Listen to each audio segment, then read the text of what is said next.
Midnight velocity. The city of Cinderdale had never slept, but after midnight, it became something else entirely. Neon lights flickered like restless spirits along the edge of shattered asphalt, and the distant hum of engines whispered promises of danger. Claire adjusted her gloves, eyes fixed on the long stretch of abandoned highway known only as the Spine.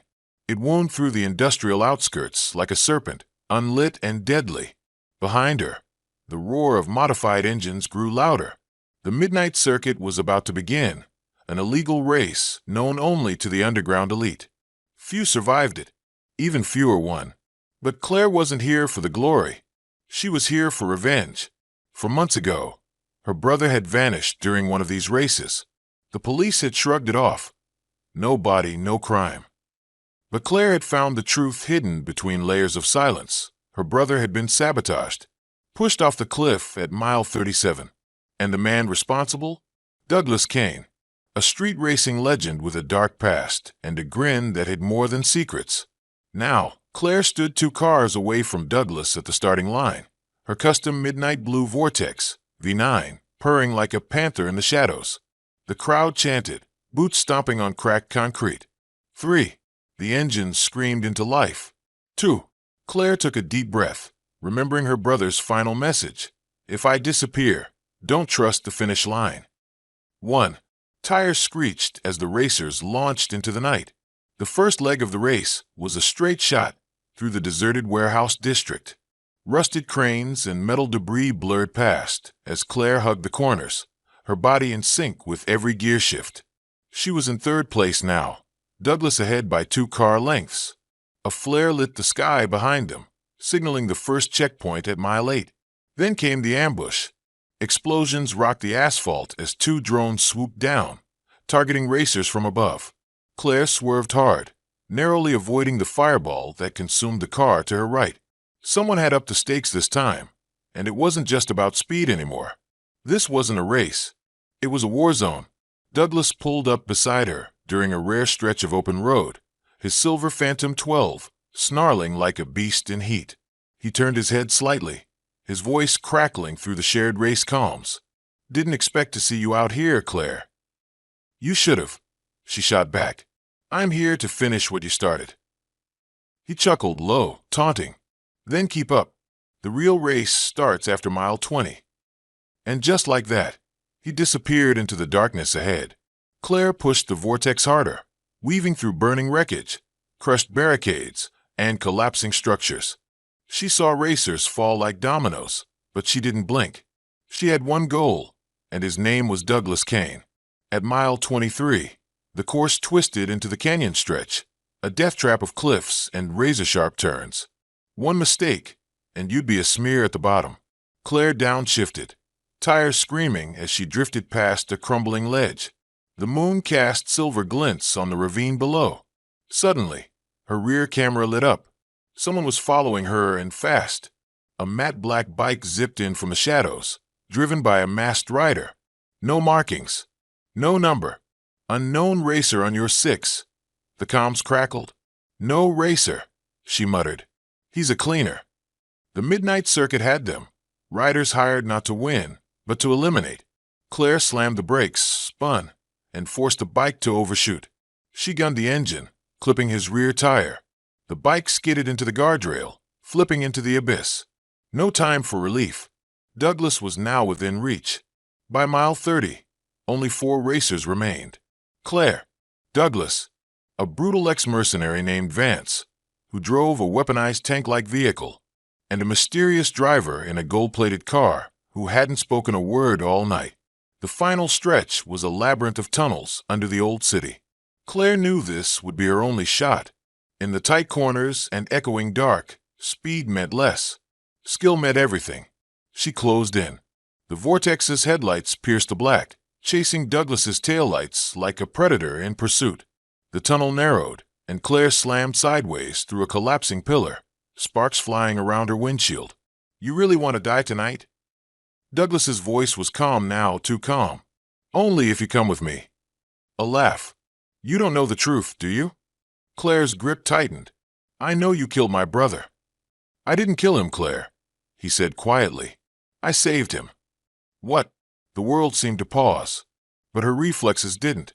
She banked hard as Douglas fired a flash mine from his undercarriage, the explosion lighting up the tunnel. Claire emerged from the smoke scarred but alive. She was done talking. It was time to end this. The final checkpoint loomed, mile 37, the cliffside loop. The place her brother had died. The place legends either soared or burned. Claire roared out of the tunnel into open air, tires screaming as she hit the winding road at full throttle. Douglas was ahead, but not by much. She could see the edge now, the curve where her brother had vanished. And she saw it, a hidden ramp. It hadn't been an accident. He had jumped. Claire's mind raced as fast as her car. If Douglas was telling the truth, maybe. Too late. Douglas's car shot off the ramp, twisting in midair like a falcon. Claire had a split-second choice, brake or follow. She followed. The world slowed.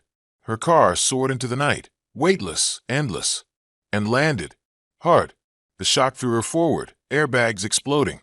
Pain danced in her ribs, but she was alive. She rolled out of the wrecked vortex, coughing, dazed. Then she saw them. Douglas stood beside her brother, alive. "You're not supposed to be here yet," her brother said softly. Claire stared in disbelief. "What is this?"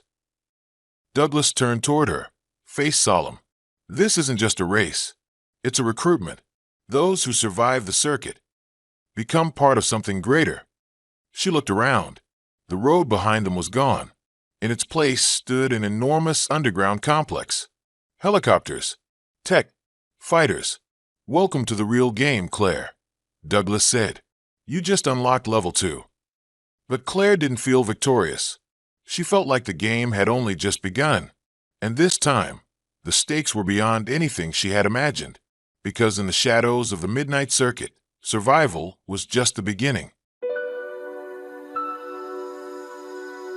The underground city. Linda adjusted her headlamp, the narrow beam slicing through the dense darkness of the tunnel. The stale air was thick with dust, and the faint sound of dripping water echoed off the ancient stone walls. Behind her, Peter carefully maneuvered over the jagged rocks, his backpack laden with excavation tools and mapping equipment. They were part of a team of archaeologists sent to investigate strange anomalies beneath the bustling modern metropolis of New Haven. What they found would change history forever. The tunnel had been uncovered accidentally during a subway expansion project. The workers had stumbled upon a sealed stone doorway, etched with symbols that defied known historical records. It was Linda's expertise in ancient scripts that had earned her a place on this expedition. Peter, a rugged adventurer with a knack for solving puzzles, had volunteered as the lead field researcher. As they ventured deeper, the oppressive silence grew, broken only by their footsteps and the occasional creak of ancient structures settling. The walls, lined with carvings, depicted scenes of a civilization both advanced and primitive, machines powered by unknown energy sources, towering structures intertwined with organic life, and people with elongated features and eyes that seemed to glow even in stone relief. "Peter, look at this," Linda whispered, running her fingers over a particularly detailed carving. It showed a gateway surrounded by swirling patterns and figures reaching towards it in reverence or fear. Peter leaned in, his brow furrowed. "It's not just art. This could be a map or instructions." They pressed forward, driven by equal parts curiosity and an unspoken sense of dread. The tunnel opened into a vast cavern, the ceiling lost in darkness above. Their headlamps revealed structures unlike anything on the surface. Spires of metal and stone fused seamlessly, bridges suspended by unseen forces, and strange symbols glowing faintly on walls and pillars. "This isn't just an underground city," Linda murmured. "It's something otherworldly." Suddenly, the ground trembled slightly. Dust rained from the ceiling.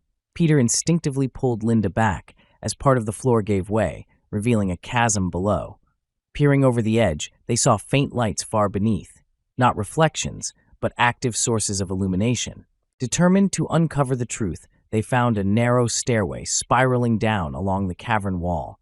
As they descended, the lights grew brighter, casting eerie shadows. The air grew warmer, filled with a faint hum as if the city itself breathed. Reaching the bottom, they found themselves in what appeared to be a central hub. Monolithic structures towered around them, and strange devices hummed with dormant energy. At the center stood a massive obelisk, its surface alive with shifting symbols and pulses of light. Linda approached cautiously, her heart pounding.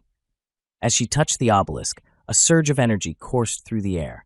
The symbols flared brightly, and mechanisms hidden within the city awoke with mechanical groans and hissing steam. Peter drew his flashlight, sweeping the area. Shadows moved where there should be none. Figures emerged from the darkness, tall, humanoid shapes with eyes that glowed like embers. "Linda, we need to move." "Now," Peter hissed, grabbing her hand. They sprinted through the labyrinthine streets, pursued by the enigmatic beings. The city seemed to shift around them, passages closing, new ones opening. It was as if the city was alive, guiding them. Ducking into a narrow alley, they caught their breath. Linda examined a small device she'd snatched from the obelisk's base, a disc inscribed with the same symbols. It pulsed with a faint glow, resonating with her heartbeat. "I think this is a key," she whispered. Peter nodded. "A key to what?" They had little time to ponder. The figures were closing in. Using the disc, Linda activated hidden mechanisms, revealing a secret chamber. Inside, they found records, holographic projections of the city's history. It was a repository of knowledge from an ancient civilization, possibly predating humanity. But with knowledge came danger. The city's guardians were not mere relics. They were protectors, programmed to eliminate intruders. Peter and Linda fought to survive, using their wits and the city's technology. They navigated traps, solved ancient puzzles, and uncovered secrets that hinted at connections between this civilization and humanity's origins. In a final confrontation, they faced the city's central AI, an entity with a fragmented consciousness. It saw them as both a threat and a potential salvation. Linda managed to communicate, convincing it they sought only knowledge, not destruction. The AI relented, granting them safe passage and access to its archives. As they emerged from the underground city, the morning sun blinding after days below, they knew they had discovered something beyond archaeological significance. They held the key to humanity's forgotten past and perhaps its future. But the city wasn't done with them. As they returned to the surface, strange phenomena began to occur. Lights flickered, electronic devices malfunctioned, and shadows seemed to move independently. The city had awoken, and with it, something ancient had stirred. Peter looked at Linda, determination in his eyes. This isn't the end. It's just the beginning. They had survived the underground city, but their true adventure had only just begun. The Night Hunter, a city in darkness, a predator in the shadows, the city never truly sleeps. When the sun dips below the skyline and neon lights flicker to life, the streets come alive with a different kind of energy, an undercurrent of crime, secrets, and fear. But in the heart of this urban jungle, one shadow moves unseen, striking terror into those who prey upon the weak. They call her the Night Hunter. Nicole had long abandoned the life of a normal woman. By day, she was nothing more than a ghost, blending in with the crowds, unnoticed. But when night fell, she became something else, something feared. Cloaked in black, her movements were precise, her strikes lethal. The criminals of this city had a reason to fear the dark. The chase begins. Nicole perched atop a rooftop, her keen eyes scanning the streets below. Tonight, the city breathed with tension. She had received intel about an arms deal going down near the docks. Something big, something dangerous. A storm was brewing, and she was ready to be the lightning that struck first. A black SUV rolled into the alleyway below, its headlights dimming as a group of heavily armed men stepped out. They weren't amateurs. Their formation was tight, their eyes constantly shifting, but they weren't ready for her. Nicole leaped from the rooftop, her body cutting through the air like a blade. She landed soundlessly behind them, her gloved hands reaching for the twin batons strapped to her back. The moment one of the men turned, she struck, a blur of motion, a sharp crack as his skull met pavement. The others barely had time to react. "Shit! It's her!" one of them shouted, fumbling for his gun. Too slow. Nicole spun, her baton slamming into his wrist with bone-breaking force. He screamed, dropping his weapon, but she was already moving. A brutal kick sent him crashing into the SUV, another one down. The leader of the group, a towering man with a scar across his face, snarled, "You don't know who you're messing with." Nicole tilted her head. Neither do you. She darted forward, dodging a wild punch, her knees slamming into his gut. The air left his lungs in a violent exhale. Before he could recover, she flipped him over her shoulder, sending him crashing onto the pavement. The last man standing turned to run. Big mistake. Nicole's hand shot out, a throwing knife whizzing through the air, pinning his jacket to a nearby crate. He struggled, gasping as she approached. "Who are you working for?" she demanded, her voice like ice. The man's eyes darted around, looking for an escape that didn't exist.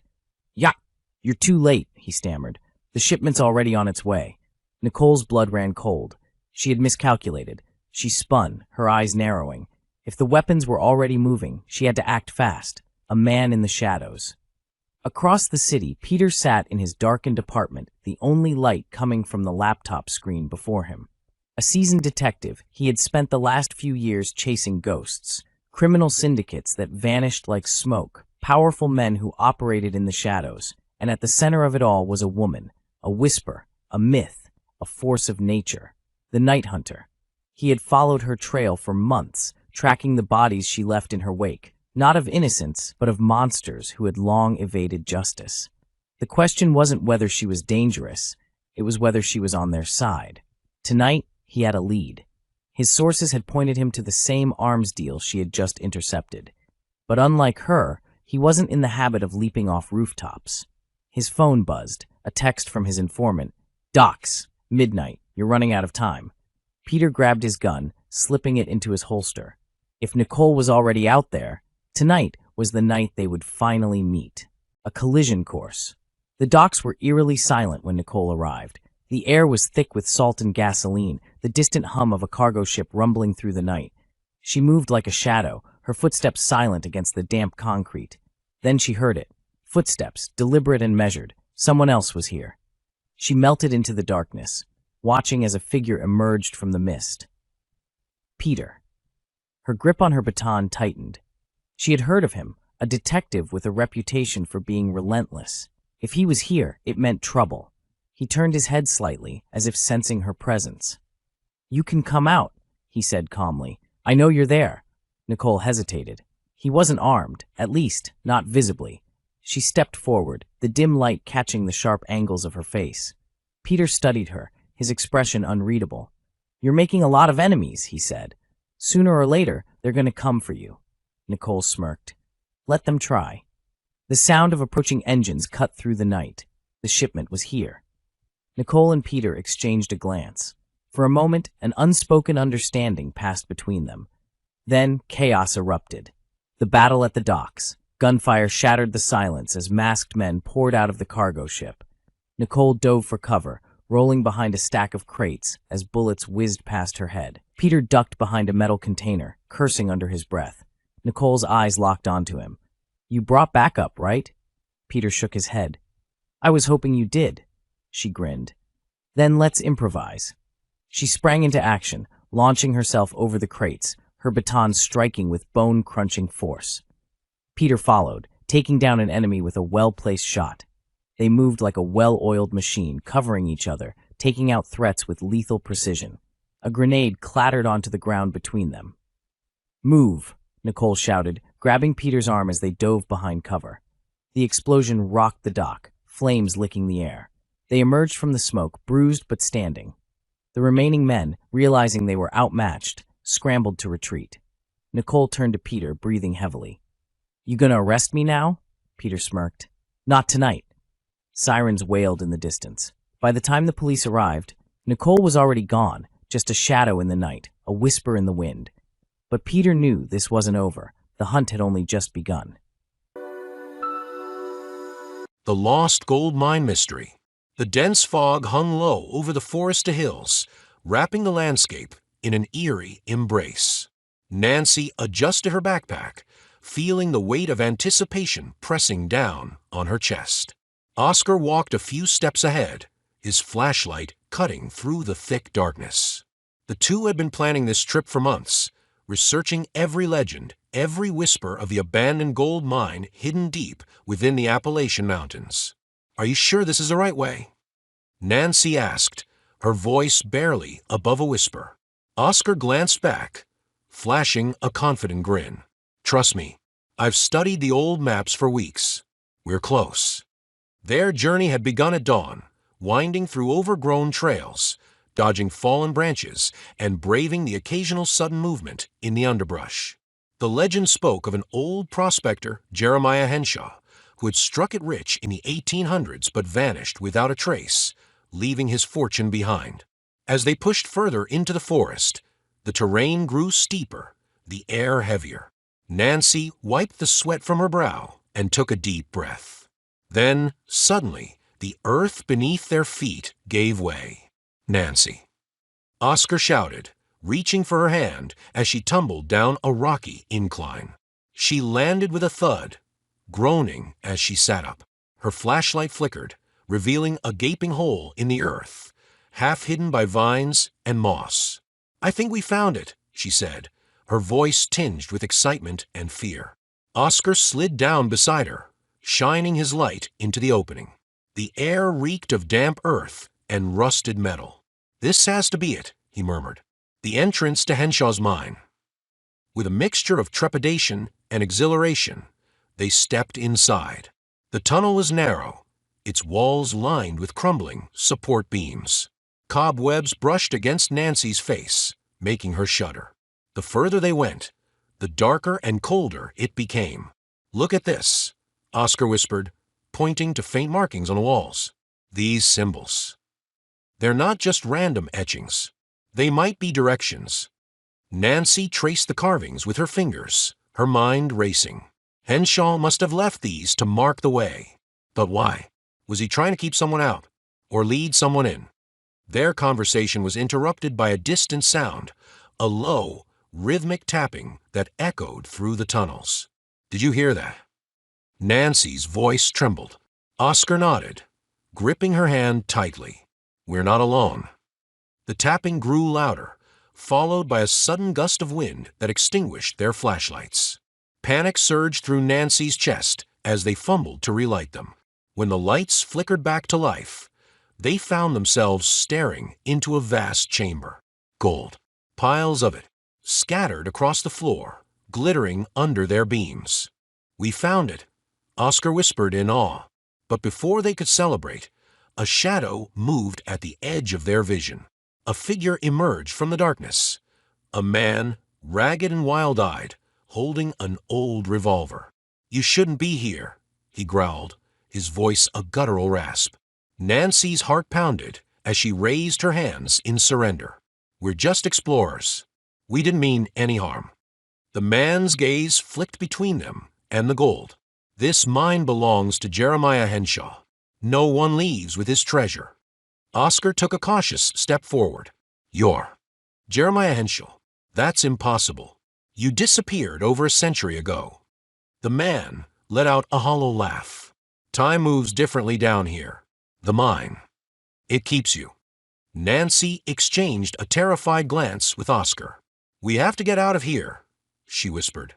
Without warning, the mine rumbled, the walls shaking as if the earth itself was warning them. Henshaw lunged, but Oscar tackled him aside. "Run," he shouted. They sprinted down the tunnel, the echoes of falling rocks and the old prospector's laughter chasing them. The mine was collapsing. Nancy pushed forward, adrenaline fueling her every step. Finally, they burst out into the open, gasping for air as the entrance caved in behind them. They collapsed onto the grass, staring at the dust cloud rising from the ground. "That was too close," Nancy breathed.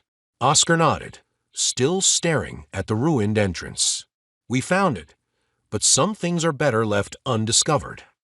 As they hiked back to their camp, the weight of their discovery settled in. The mine's mystery would remain buried, but their adventure, and the secret they now carried, would never be forgotten.